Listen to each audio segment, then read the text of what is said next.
Casa de Amor, desde San Luis, PT. La temática que traíamos el domingo, estuvimos hablando acerca de cómo poder dominar el estar lejos de la comodidad, cómo salir de nuestra zona de confort o de comodidad. El Señor nos enseña que parte de nuestra vida cristiana, los padecimientos nos ayudan en el crecimiento de la fe. Y hoy quiero retomar el tema y seguir en el nombre del Señor. Y el tema de hoy se titula Bolsa, Espada y Alforja. Así que prepárese, por favor, tome su Biblia y vamos a estudiar la palabra del Señor. ¿Estamos listos? Alza su mano y diga conmigo: yo fui hecho a imagen y semejanza de Dios.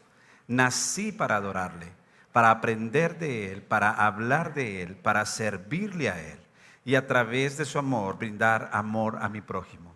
Hoy su sabiduría me adornará, mi comunión le agradará, mi obediencia y solo mi obediencia a su palabra me salvará. Amén. Abra su Biblia en el Evangelio según San Lucas 22, capítulo 22, versículos 35 al 38. Estamos viviendo tiempos peligrosos. Estamos viviendo tiempos finales, por si usted no lo sabía, quiero que lo sepa, estamos en los tiempos finales, en el cumplimiento de la palabra del Señor y en el tiempo en que el Señor está ya a las puertas. Mi madre tenía una frase muy célebre y siempre que hablaba conmigo me decía: mi hijo, hay que santificarse, el Señor está a las puertas. Y yo vengo a decirles: el Señor está a las puertas. Está a las puertas. Entonces, como iglesia debemos estar alertas a lo que la palabra del Señor tiene que decirnos. Evangelio según San Lucas, capítulo 22, versículos 35 al 38.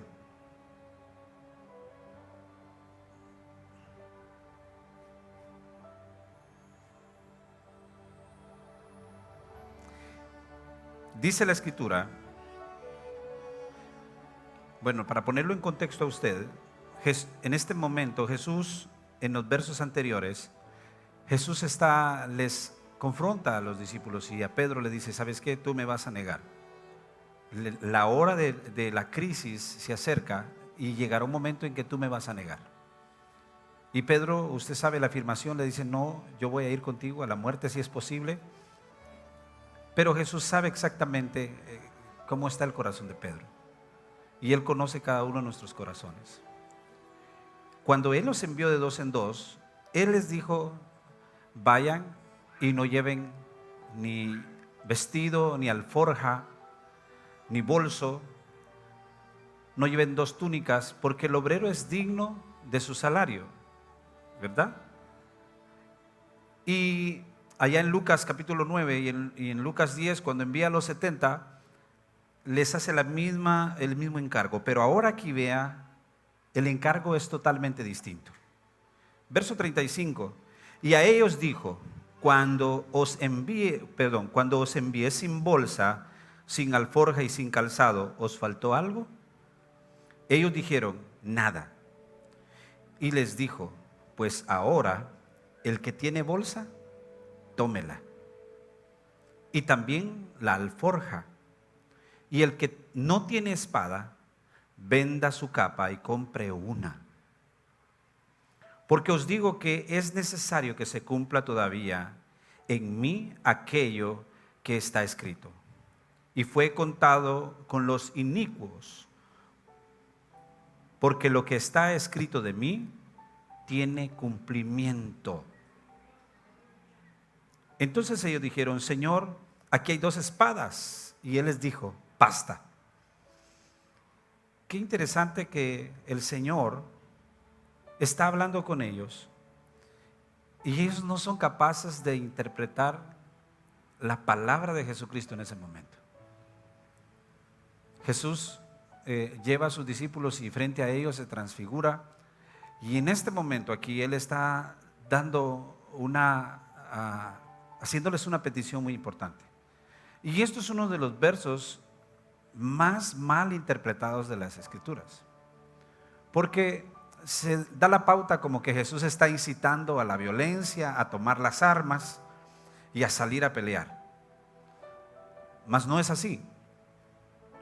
Realmente el que lee la Escritura debe leerla con un corazón espiritual. Y cuando nosotros hablamos el tema anterior, el domingo, estuvimos hablando de la anunciación de la muerte de Cristo. Y el Señor les dice, ¿saben qué? Es necesario que el Hijo del Hombre padezca persecución, que sea vituperado, que sea muerto y al tercer día resucite. Esto se los da a conocer a sus discípulos. En ese momento, todo el revuelo de la fe cristiana pasa de ser un tema popular para la comunidad judía a ser un tema sumamente delicado. Un tema que implicaba cárcel, implicaba muerte, un tema que era considerado como traición al país. Entonces, lo popular de Cristo iba a dejar de ser popular e iba a pasar a ser persecución. Y es precisamente lo que ahora estamos viviendo. Cuando alguien habla de ser cristiano, aún las personas dan gracias a Dios por los cristianos. Y dan gloria a Dios porque conocen a un cristiano en algunos lugares. Pero ya en la gran mayoría de lugares a nivel mundial, ser cristiano es tomado como una ofensa, como algo retrógrada que está en contra del sistema que trae este nuevo orden mundial. Este nuevo orden mundial es anticristiano y anticristo. ¿Me doy a entender? Entonces, todos los que estén del lado de la fe cristiana y del lado de Cristo van a padecer persecución. Todos aquellos que profesan ser cristianos van a sufrir persecución. En este tema, esta noche continuaremos entonces, y en Lucas capítulo 22, 35, a ellos les dijo, cuando os envié, Él les preguntó acerca de la provisión, ¿sabe? Cuando yo los envié a ustedes, ¿se acuerdan ustedes que yo les dije que fueran y no llevaran comida? ¿No llevaran bolsa? ¿No llevaran alforja? Él les hace esta pregunta y les dice, ¿saben qué? ¿Les faltó algo? Y ellos dicen, no, nada. Y es que cuando nosotros venimos al Señor y decidimos seguirle y cumplir su mandato, absolutamente nada nos va a faltar. ¿Está conmigo aquí, iglesia? Todo aquel que decide tomar el camino de la fe y predicar con fe la santa palabra del Señor, no le falta absolutamente nada. Puede estar seguro que el Señor va a proveer absolutamente todo para el camino. Y esto es lo que las personas muchas veces no comprenden. Mucha gente no entiende que aquel que ha decidido dejarlo todo por servir al Señor, la gente del mundo no entiende que el que ha dejado todo por servir al Señor, dice, Él mismo dijo que recibirá 100 veces más. Y cuando Jesús habla esto, no está hablando en broma. Realmente está diciendo que la persona que ha decidido seguir a Cristo, y si sigue en el camino de la fe correcto, de forma correcta, y corre con paciencia la carrera, será bendecido y será prosperado y no le hará falta nada. ¿Cómo lo sabe, pastor? Pues lo he vivido en carne propia por todos estos 15 años desde que puse un pie en este lugar. Y sé que no va a faltar el resto de mi vida. Así que cuando el Señor les dice, no lleven espada ni alforja, no lleven bolsa ni alforja, les está diciendo, ¿saben qué? Cuando ustedes deciden seguirme, ustedes deben de dejar de preocuparse por las cosas terrenales. hagan la labor que yo les envié a hacer, y todo lo que ustedes vayan necesitando será suplido en el camino. Y esto los discípulos lo vivieron, y si realmente confiamos en Él, podemos tener la plena y absoluta certeza que, mire, Él nos hará llegar todo lo que realmente nos hace falta conforme lo necesitemos. Por esa razón es que no debemos afanarnos. ¿Cuántas veces nosotros nos afanamos por lo que no tenemos o por lo que no ha llegado aún? Pero realmente el afán nos destruye nuestra fe. El afán nos desenfoca. El afán nos hace quitar la vista del dador de la vida y del Todopoderoso, y nos hace enfocarnos en las crisis. Y esto provoca estancamiento en nuestra vida espiritual. Así que un cristiano tiene prohibido afanarse. No se afanen por nada, dijo Jesús. Esta es una orden del Señor. Entonces, en estos versos Él entra ya más en detalles con respecto a lo que se aproximaba. En el verso 37, yo quiero que vea conmigo: por esto os digo que es necesario que se cumpla todavía en mí aquello que está escrito, y fue contado entre los inicuos, porque lo que está escrito de mí tiene cumplimiento. Yo quiero que vea a su hermano y dígale: mira, todo lo que se escribió de Cristo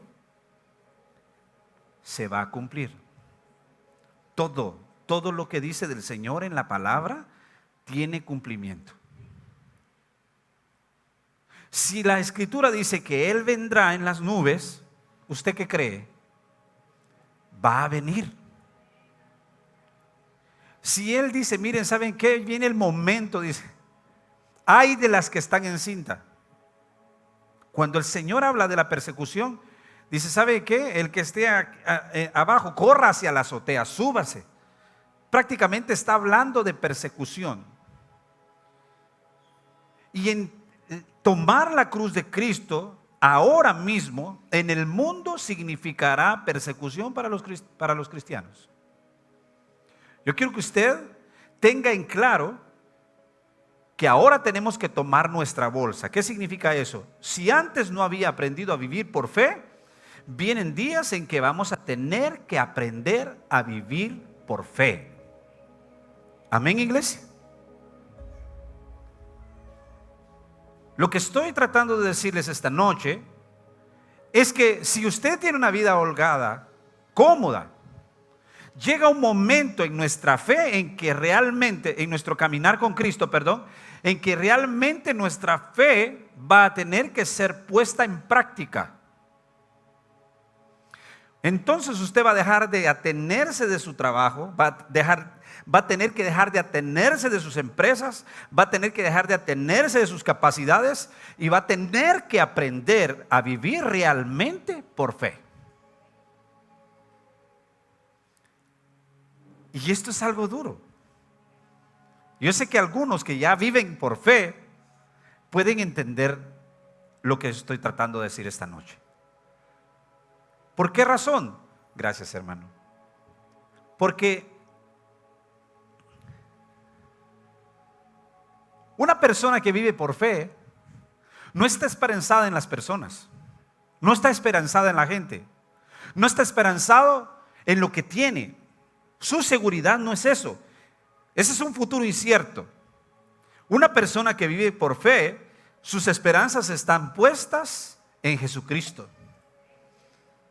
Sus esperanzas están puestas en que Dios puede tocar el corazón de alguna persona, puede tocar el corazón de alguien y su vida cambia. En una ocasión, que mi finado padre, que en paz descanse, estábamos teniendo una conversación y se puso un poco acalorada la conversación entre él y yo. Cuando yo decidí darle la noticia que me venía a pastorear, él me dice, ¿y de qué vas a vivir? Eso fue lo primero que él me dijo. Y yo le entendía porque su mente era una mente carnal. Él no era una persona espiritual, no era cristiano. Y me dijo, ¿sabes qué? ¿Por qué te vas a ir esperanzado a que la gente te mantenga. Oiga bien la frase que me dijo. Y recuerdo yo que no fue el único que me dijo esa frase. Algunos compañeros, pastores ahora de ministerio me dijeron, si yo hubiese sabido qué era iniciar en el ministerio, jamás me hubiera ido. Y recuerdo también que cuando vine aquí, una persona me dijo, ¿usted por qué la gente le da? Y le dije, se equivoca. ¿Quién toca el corazón de las personas? Nosotros no estamos esperanzados en las personas. Si estuviésemos esperanzados en las personas, entonces yo no hallara qué hacer con los que tienen. No sé si me doy a entender. Ay, qué bonito aquí. Ay, que venga por aquí donde lo pongo que no le pegue el sol. Por favor. Nuestra esperanza está en Cristo. Tan importante es el que tiene como el que no tiene, porque todos necesitan salvación. Amén, iglesia. El vivir por fe, nuestra esperanza no está en el que tiene. Se equivoca. Cuando usted ha aprendido a vivir por fe, sus esperanzas no están puestas en lo que las personas pueden darle, sino en lo que Él ha prometido que le dará. Use a quien use. Dios usa hasta los cuervos para bendecirnos. Y hay gente que se enoja con uno como pastor, porque uno los exhorta, uno los reprende. Dice, no le doy. Hay que aguante. Él se equivoca, uno no aguanta. Usted va a aguantar. Porque nuestra dependencia está en Cristo.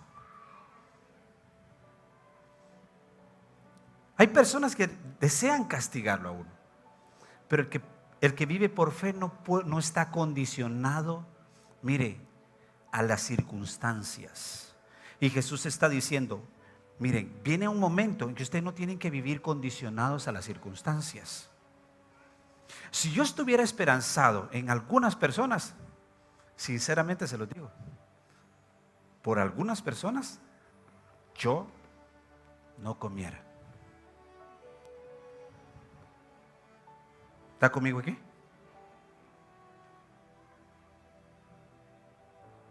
Padre bendito, pastor, ¿qué está diciendo? Sí, y es exactamente lo mismo con usted. No solo conmigo, es lo mismo con usted. Si usted pusiera su esperanza en las personas, por muchas personas usted jamás comiera. Pero es que nuestras esperanzas no están en los clientes. No sé si está aquí. Nuestras esperanzas no están en si hay materia prima. Nuestras esperanzas no están en que si el dólar sube, el dólar baja. Nuestras esperanzas no están en nada de eso. El que vive por fe ha puesto su corazón en Cristo. Y viene ahora un tiempo de crisis para el mundo, que si usted no aprendió a vivir por fe en el tiempo de abundancia, en el tiempo de escasez, o aprende o aprende. Tenemos que aprender a vivir por fe. ¿Cuántos de nosotros hemos pasado crisis? ¿Verdad que todos? ¿Y qué nos toca en ese momento? O es Cristo o Cristo. En medio de la enfermedad, ¿qué corresponde? Un momento que estábamos en unas fincas bananeras, no habían médicos, y uno de mis hijos, pero hasta arriba en fiebre, no tenía ni una pastilla. Yo sé de lo que le estoy hablando. Y mi esposa me dice, está prendido en fiebre este patojo. Yo le dije, como estaban cansados, ora por él, le dije. Y ella oró y me dice, no le pasa la fiebre. Entonces ya me senté yo y oramos, y entonces le dije, Señor, no tenemos, tú eres nuestro médico. Dependencia, ¿me entiende? No tengo medicina, no hay un médico cerca, no hay un hospital, estamos aquí entre el monte. no sé qué voy a hacer, pero tú eres mi esperanza. Y entonces es ahí cuando nos toca depender por fe. Es ahí cuando tenemos, mire, que tomar la alforja, la bolsa, perdón. Es ahí donde tenemos que hacer uso de los recursos del Señor. Si quizás llegaste ya a un tope y sentís que no avanzás de ahí, entonces toma tu bolsa, porque el Señor en esa bolsa te dotó de todo lo que necesitas para el camino. Tú como creyente, el Señor te dotó de todo lo que necesitas. ¿Qué es lo que necesitas? ¿Qué es lo que quieres? Y mucha gente le encanta que le hagan esa pregunta, ¿verdad? Cuando estamos en la iglesia. Dice el Señor, ¿qué quieres? Y entonces empiezan, ¿verdad? Como que es Santa Claus. Ay, Señor, quiero esto, quiero lo otro, quiero. No es para nuestros deleites. ¿Qué es lo que necesitas? Porque lo que necesitas, Dios te lo va a proveer en el momento justo. ¿Estás conmigo aquí? Isaías 53:12. Mire lo que dice la palabra del Señor en el Antiguo Testamento con respecto a esta palabra que Jesús dijo en el verso 37. Por tanto, yo le daré parte con los grandes y con los fuertes repartirá despojos. Porque por cuanto derramó su vida hasta la muerte. Qué lindo. Está hablando de Cristo ahí. Y fue contado con los pecadores, habiendo él llevado el pecado de muchos, y orando, por los transgresores. El Señor vino a cumplir su misión. El Señor vino a esta tierra a cumplir su misión. Siendo el creador de todas las cosas, Él nació en un lugar bien pobre, pero se hizo pobre para entendernos a nosotros, y Él cumplió su misión. Usted y yo, antes de llegar al cielo, tenemos que cumplir nuestra misión en esta tierra. Al cielo entra la gente de fe. ¿Está conmigo aquí, iglesia? Así que por favor ve a su hermano y dígale: te animo a que tengas fe. Él fue perseguido, Él murió en la cruz del Calvario por nosotros, para que los que creemos en este tremendo sacrificio que Él hizo por amor, pudiéramos tener acceso a la vida eterna y todo lo que conlleva esto.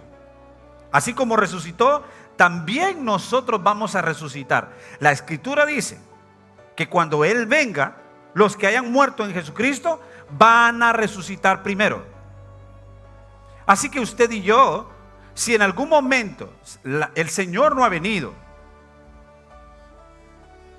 morimos, el día que Él venga en las nubes, seguro que vamos a resucitar primero. Esta es una promesa del Señor. Así que usted no tiene un futuro incierto. Las personas que mueren en Cristo no tienen un futuro incierto, tienen un futuro definido. Todo lo que está escrito en la palabra se cumplirá. Casi siempre cuando una persona se convierte al Señor, hermano, muchos, ¿sabe qué? Muchos parientes, amigos, gente lo empieza a rechazar. ¿No es cierto que empieza persecución? Y sabe, los que salían a tomar con él, le cierran el chorro. No, ya no te vamos a dar vos. En alguna crisis le prestaba dinero. No tengas pena vos sos bueno. Te echas los tragos con nosotros, nosotros te apoyamos, no te vamos a dejar. Así son los amigos. No dejamos al que toma con nosotros. Venite. Pero toda vez te convertís al Señor, dice: no, este ya no va con nuestra forma de pensar. Entonces, ¿qué pasa? Cierran la llave. Dice: no te podemos apoyar, ya no te podemos echar la mano. ¿Te convertiste al Señor? Entonces empieza la persecución.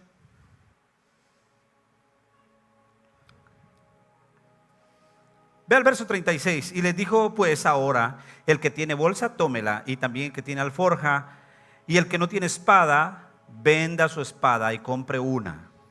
Porque es necesario tomar la bolsa entonces y también la alforja. Por esta misma razón, porque mucha gente va a cerrar su mano para ayudarnos. Llega un momento en que nosotros estamos viviendo por fe, en que de repente estamos tocando la puerta con alguien para que nos eche la mano. Teníamos la esperanza en alguien. Yo no sé si le ha pasado, a mí me pasó. Tocamos la puerta y no tengo. Cerraban la puerta. No estoy. Yo no iba con la esperanza de que estas personas que tenían para apoyarnos, nos apoyaran y de repente, no, disculpe, se cerró la puerta.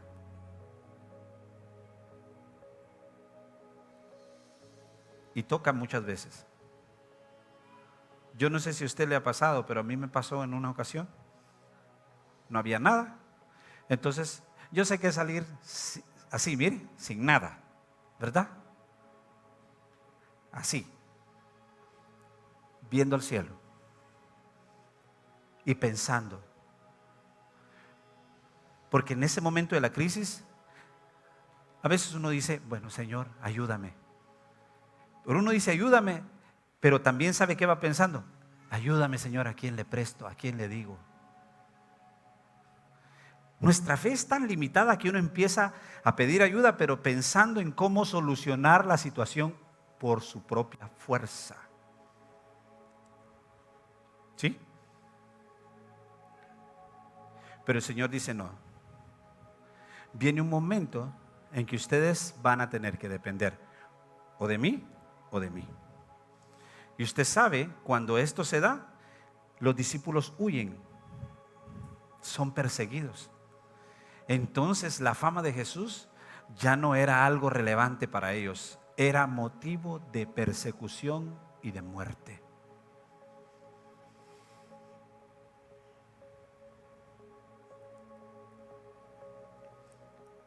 Pero lo que me llama la atención es lo que Jesús dice: el que no tiene espada, que venda la capa y que compra una. Pero usted sabe que la mejor forma o la mejor aplicación para este texto es lo que dice Efesios. Debemos tomar el escudo de la fe y la espada del Espíritu, que es la palabra de Dios. En este tiempo el Señor está diciendo, ¿saben qué? Viene persecución para la iglesia. Ustedes tienen que aprender a vivir por fe. Ustedes van a tener que moverse. Pero aparte de eso, van a tener que aprender a usar su espada. ¿Está conmigo aquí, iglesia? Si usted no lee su Biblia, lo que el Señor está diciendo es, lea su Biblia. Apréndasela. Memorícela. Porque muchas veces nos quedamos solo con lo que escuchamos aquí en la iglesia, con los versos que nosotros leemos aquí en la iglesia únicamente. Y ya no volvemos a tomar la Biblia hasta que venimos al culto en otra ocasión. Pero el Señor está diciendo, si no tienes espada, cómprate una.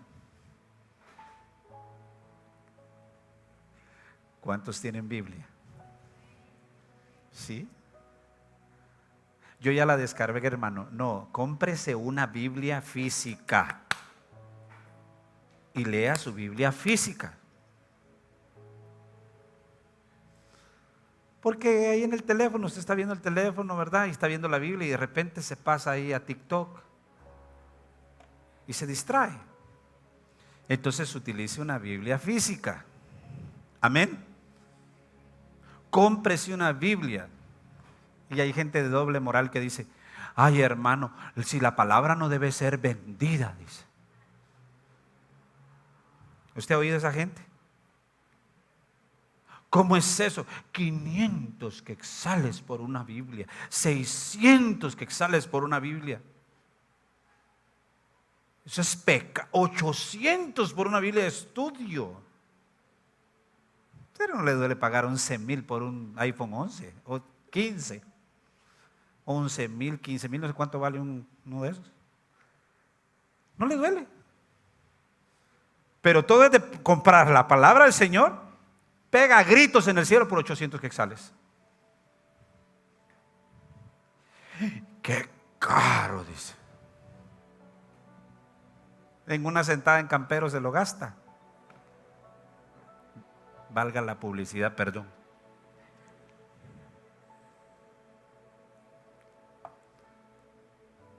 Ve a su hermano y dígale, cómprate una buena espada y léela, aprende a usarla.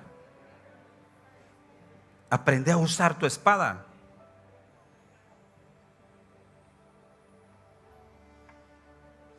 Vea lo que dice Efesios capítulo 6, versículo 17. Y tomad el yelmo de salvación y la espada del Espíritu, que es la palabra de Dios. La figura de esta espada está tomada de la espada romana, que era corta, usada en ofensiva y defensivamente. Nuestra obligación es estudiar y poner por obra la palabra del Señor, porque vamos a usarla ofensivamente para avanzar. La palabra de Dios en estos tiempos tiene que aprenderse por todas estas ideologías torcidas que están. Entonces, cuando alguien le salga con una idea retorcida, usted saque su espada y use bien su espada. Saque la Biblia. Es que esas cositas no son malas. Lo que anda por ahí no es malo. Use su espada. Y en lo que es malo, lo que la Biblia dice que es malo y punto. Amén. Y usted no lo suavice de ninguna forma, porque es malo. Y lo que es bueno, es bueno. Una cancioncita por ahí no es mala. Una mentirilla.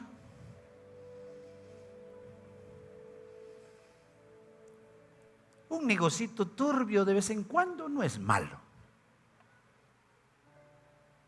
Es malo y punto. Amén, iglesia. Use su espada de la forma correcta.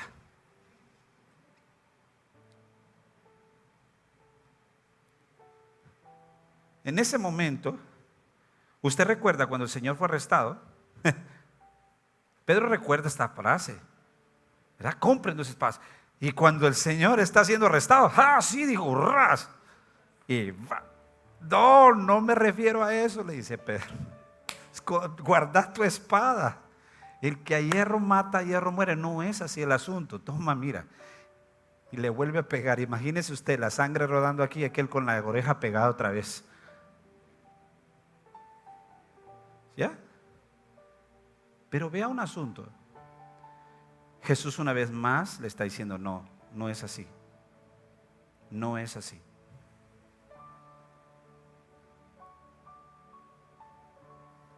Nosotros no odiamos a estas personas que tienen este tipo de problemas. No es así. Pero ellos han torcido la palabra de Dios y la han acomodado a sus perversiones.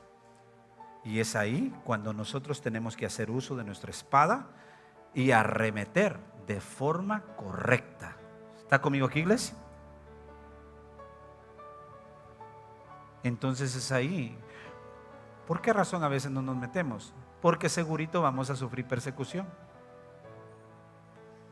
Segurito. ¿Qué pasa si usted dice, yo estoy a favor del diseño original? ¿Con qué le salen ahora? La iglesia no debe meterse en política. ¿Qué tiene que ver eso con política? No sé si ya se dieron cuenta de eso. Es de una familia, ¿verdad? Y dice, esa imagen que está ahí. Estoy a favor del diseño original. El verdadero significado del arco iris, pacto. Y salen uno que otro ahí y sorpréndase. Cristianos, pero no usan su espada. La tienen de adorno en su casa porque nunca la han leído. Y por eso solo usan el yo creo, el yo pienso, el yo oí y el me dijeron. ¿Está conmigo aquí? Entonces usted debe usar la palabra correctamente. Tome su bolsa, tome su alforja y tome su espada. Vienen tiempos difíciles para la iglesia. Amén, iglesia. Por favor.